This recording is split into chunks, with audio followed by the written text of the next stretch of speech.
Hello, my friend, and welcome to Wisdom Trek. This is Guthrie Chamberlain, and I'm your guide to wisdom and creating a living legacy. Thank you for joining us for our 7-day-a-week, 7 Minutes of Wisdom podcast.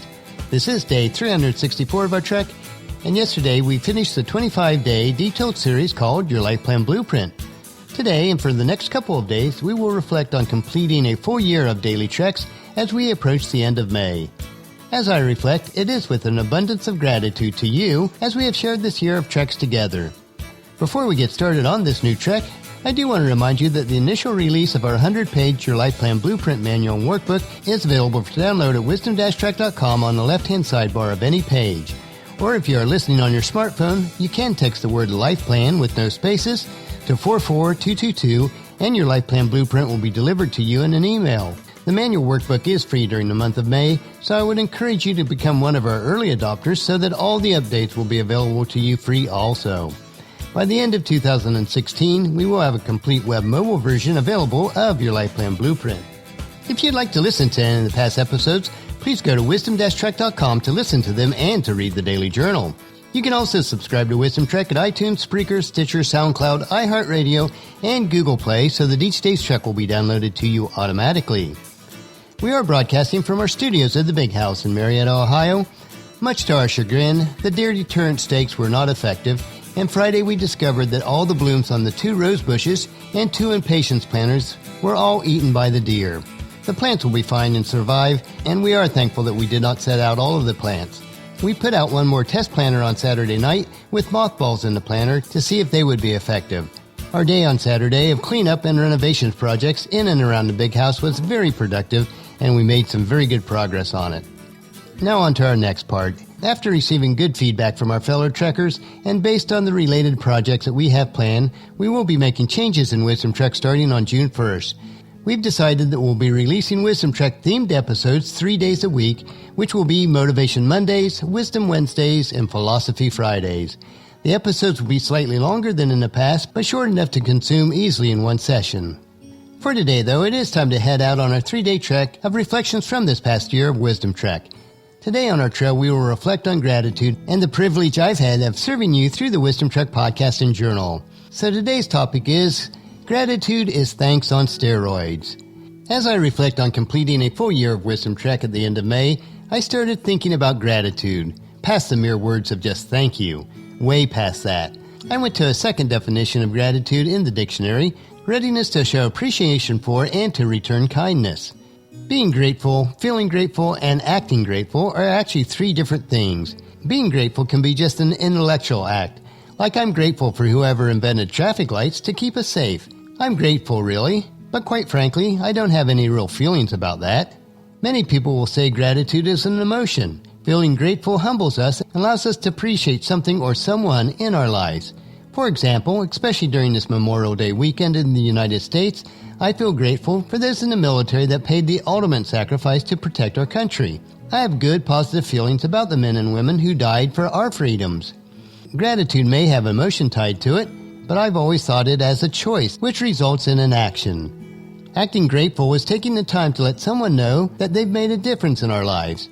It's showing, through our actions, that we don't take these special people or things for granted. It is the act of returning kindness that has been given to us. It is with this choice that I must emphatically proclaim the gratitude I have for you. I appreciate that you have taken your precious time to come along with me on our Wisdom Trek. Whether you joined me for one day or have faithfully trekked with me for the past 365 days, I want to say thank you, and I really do mean that. As I reflect on gratitude, let us all explore a little deeper into what it really means. Gratitude is good for both parties in all kinds of relationships. I have a continual gratitude for Paula and all that she does for me in our marriage. I choose as often as possible to express my gratitude in both words and my actions. She certainly does the same for me. Our gratitude for each other helps to maintain and strengthen our love for each other. Even after nearly 37 years of marriage, our gratitude for each other grows each day. Gratitude is especially beneficial in marriages. Researcher Dolores R. Leckie writes, gratitude leads to many other virtues like laughter and fun, compassion and mercy. Sarah Rose Kavanaugh, Ph.D. and professor of psychology in the affective science, found a strong correlation between one's own felt and expressed gratitude and marriage satisfaction. She concludes that truly felt gratitude toward a partner may be portrayed in nonverbal cues and in reciprocal actions, both of which result in higher marriage satisfaction. And I can certainly back up the research on this in our marriage. The researchers at UC Berkeley's Greater Good Science Center have found many links between gratitude and happiness. It seems that positive emotions about one thing makes us feel better about everything. But in order for us to get these benefits, we have to actively practice generating those positive emotions. Whether by verbalizing it in thank you notes, keeping a gratitude journal, or letting the people who touch your lives know that they made a big difference, practicing gratitude benefits everyone involved. The greatest gift that you can give everyone on a daily basis is expressing your gratitude for them. Choose to be grateful for everything today. As the Apostle Paul wrote in his letter to the Thessalonians in chapter 5, verses 15 through 18, it says, "See that you pay no one back evil for evil, but always try to do good to each other and to all people.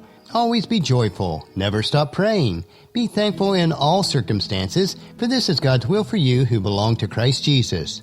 As we wrap up these last 3 days of a full year of Wisdom Trek, once again I want to say thank you for coming along with me each day. Let us all learn to choose gratitude and then show it in our words and actions. Tomorrow we will continue to reflect on our time together, so encourage your family and friends to join us and then come along with me tomorrow for another day of Wisdom Trek, creating a legacy. That will finish our trek for today. Just as you enjoy these daily doses of wisdom, we ask you to help us to grow Wisdom Trek by sharing it with your family and friends through email, Facebook, Twitter, or in person when you meet with them, and invite them to come along with us each day. The journal for today's trek is available at wisdom-trek.com. Thank you so much for allowing me to be your guide, your mentor, but most importantly, I am your friend as I serve you through the Wisdom Trek podcast and journal each day. As we take this trek together, let us always live abundantly, love unconditionally, listen intentionally, learn continuously, lend to others generously, lead with integrity, and leave a living legacy each day. This is Guthrie Chamberlain reminding you to keep moving forward, enjoy your journey, and then create a great day every day. See you tomorrow.